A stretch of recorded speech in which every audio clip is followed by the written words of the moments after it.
everybody. Today we're going to be learning about section 7.7, which is on acid rain.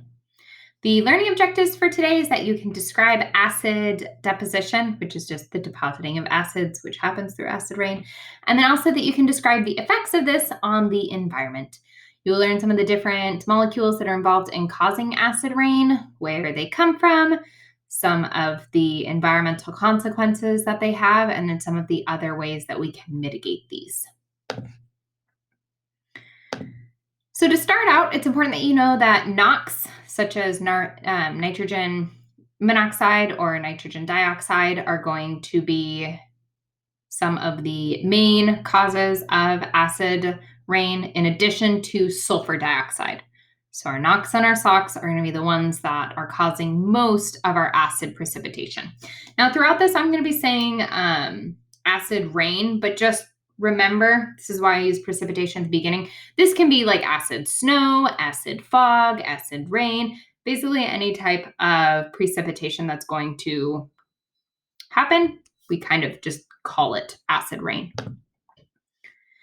So the major sources, which we have covered in some previous notes, but just to make sure that you're aware of them here, the sulfur dioxide comes from coal-fired power plants, metal factories, and vehicles that burn diesel fuel. And then our NOx are going to come from vehicle emissions and diesel generators at coal power plants. Now, there's some things that we can do to limit acid rain. And the big way to do this is by reducing our NOx and sulfur dioxide emissions. And that's going to result in less acid deposition, which again, acid precipitation, acid rain, acid deposition, they're all like the same thing. I'm going to kind of use all of them because any of them might show up on the AP test, but it's all under acid rain. So some ways that we can reduce these SOx and NOx are going to be higher CAFE standards, more public transit, renewable energy sources, and more efficient energy usage. Now, since the passage of the Clean Air Act, which is able to regulate the amounts of NOx and SOx and other air pollutants that go into the air, our acid rain has significantly decreased. So if we look at this diagram, this is going to be around like 1990, and this is going to be more around like 2010.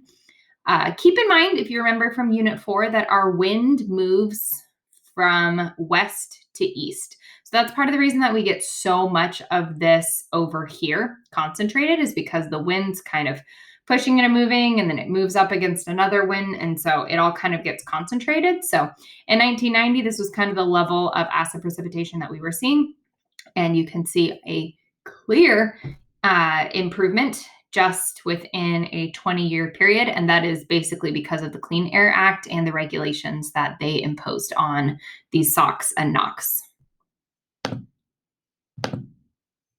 So now we're going to talk about this process of how acid rain is going to be formed.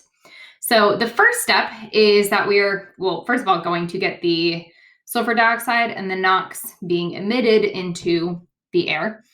Now, when they get in there, here I'm going to be using nitrogen dioxide, but nitrogen monoxide also works too. So you're going to have these sulfur dioxide and NOx reacting with oxygen and water in the atmosphere. So the primary pollutants are going to be the NOx and the sulfur dioxide, and the secondary pollutants, remember, are going to be pollutants that form when they come in contact with oxygen and water.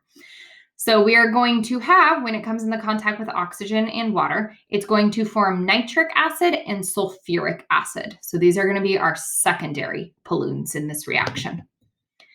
Now, the sulfuric acid and nitric acid, when it comes in contact with water, it is going to dissociate, which means the little ions are going to be released from them.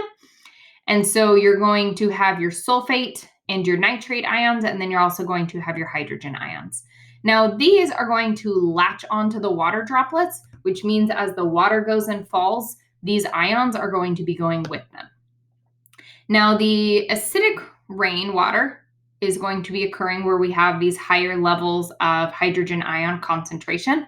This is going to then come down in the rain, and this acidic rain is going to decrease our soil and our water pH. It's going to make it more acidic, which can cause limited tree growth in forests. It can also be occurring downwind from where the emissions were occurring. So it's not like you only get the rain right where you have these factories and cars. Depending on the wind movement, you can get areas where it's concentrated, kind of like we saw in the last map with the eastern United States region. And so you get these concentrations, and in these concentrated areas are where you're going to get like the most substantial amount of damage occurring. So what are some of these environmental effects of this acid rain? So as I said, the higher ion concentration is going to lower the pH. And that's because acidity just means there's more hydrogen ions. So acidity means higher hydrogen ion concentration, which means a lower pH. So one of the things that we have is going to be what happens with our soil. So these hydrogen ions are going to displace, or they're going to leach other positively charged nutrients from the soil. So nutrients such as calcium and potassium that are positively charged, the hydrogen ions are going to kind of displace them, which I'll show you in a diagram in a minute what I mean of this. And it's going to, in a sense, make it so that the soil is getting depleted of its nutrients. Another thing that these hydrogen ions do is they make toxic metals like aluminum and mercury more soluble in the soil and water, which can slow growth or kill plants that are in the soil. And then it can also kill animals that are living in the soil or in water environments as well. So if we look at this picture right here, this is, if you were to use a microscope to zoom in on the root of a plant, this is a healthy root on the left-hand side. And on the right-hand side, this is actually a root that has been in the presence of a more acidic soil. And you can also see on the right-hand side here, left-hand side is healthy, right hand is going to be in the more acidic soil. So it's pretty clear the damage that this acidic soil can do to these plants. Now, what I was talking about when I say that the hydrogen ions are going to displace other positively charged nutrients is shown here in this diagram. So on the left-hand side, this is if we have kind of like a normal pH. If this is going to be like our clay soil, clay is negatively charged. So it's going to have all of these positively charged ones attracted to it because negative and positive go together. Now, when we start having some of these hydrogen ions coming in, they're going to displace the other positive ones. And you can kind of think of it almost like a parking lot where there's only so many places where these positive ions can bond. And so when the hydrogen ions are coming in, they're just going to be bumping out the other ones. And the more of the hydrogen ions that we get, the less and less we're going to get of these other positively charged ions because the hydrogen ions are going to push them out. And so ultimately, you're going to get these nutrients just kind of washed out in the soil, and you're going to have more and more acidic soil, and the nutrients are going to be depleting, which is how we end up resulting in plants that look like what you see up here. Some more environmental effects of acid rain. If you remember, way earlier this year, we talked about the different range of tolerances that different animals have. And specifically, if you think about acid rain, it's going to be aquatic species that are going to be very much impacted by this because they are going to have a very specific pH tolerance, which if you look here on this, it kind of shows a range of where certain animals are going to thrive in these aquatic environments. So as pH decreases, which means as it becomes more acidic, you're going to have this optimal range for the species.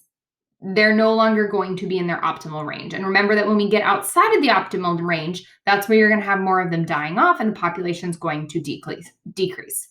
So when this pH is going to leave the range of tolerance, the animals are not going to be able to survive. They're going to die from aluminum toxicity. They're going to die because their blood osmolarity is going to be disrupted because the sodium and other nutrients that are in the blood are going to get disrupted, which is going to impact this blood osmolarity. And basically, all this sciencey talk to just say they're not going to survive. They're not going to do very well in these more acidic conditions.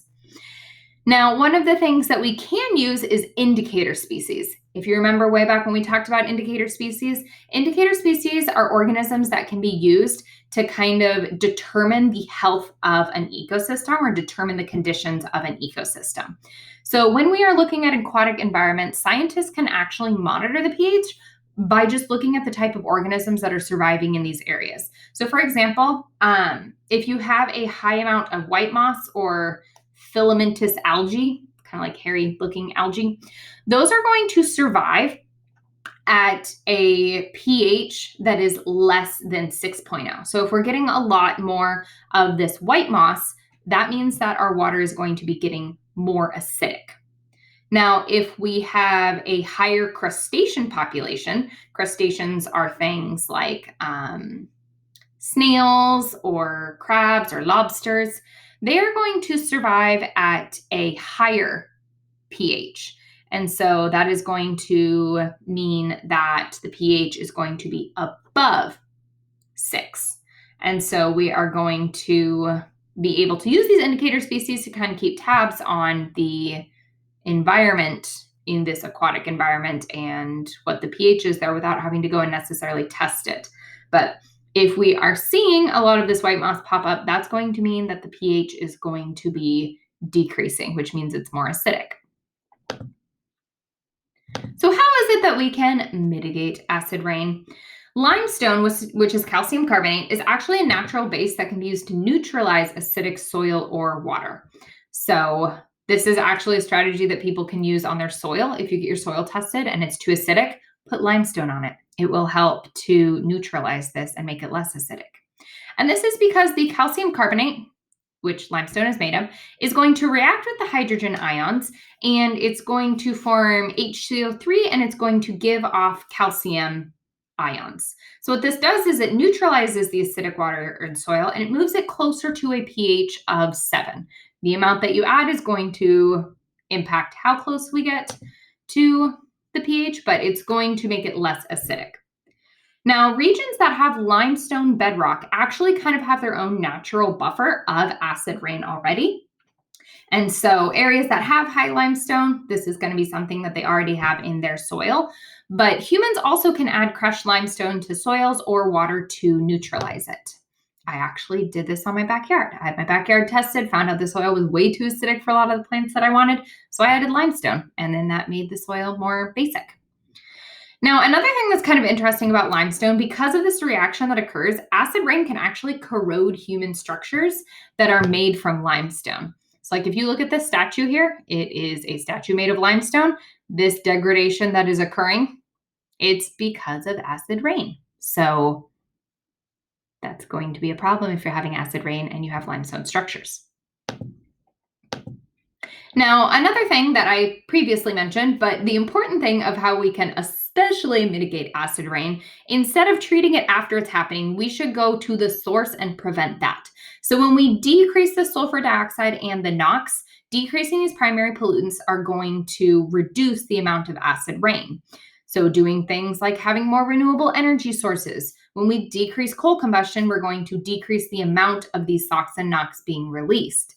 Another strategy that we talked about with our last set of notes, I think it was, where we can use these technologies in our power plants where we have fluidized bed combustion in order to lower the burning temperature for our coal power plants, which will release less NOx, or we can use dry or wet scrubbers to limit the amount of sulfur dioxide. So using these in our power plants can help to decrease the amount that is being released into the atmosphere. But ideally, we would be using renewable energy sources so we don't even have to deal with the coal combustion at all. All right, so this is going to be your practice FRQ for 7.7. I'm going to try to move my face out of the way here so it doesn't block. There we go. Okay, so for practice FRQ 7.7, you're going to practice the suggested skill of identifying a research method, design, and or measure used. So here's our experiment. Scientists want to examine how acid deposition impacts crustacean organisms such as isopods, which are roly-polies, in the soil of temperate forests. To explore this question, they collect rainwater with different pH values and mist the different rainwater samples onto pots of soil taken from a temperate forest. Throughout the experiment, the scientists record the number of living and dead crustaceans found in each pot of soil. So what I want you to do is to first identify a likely hypothesis for this experiment.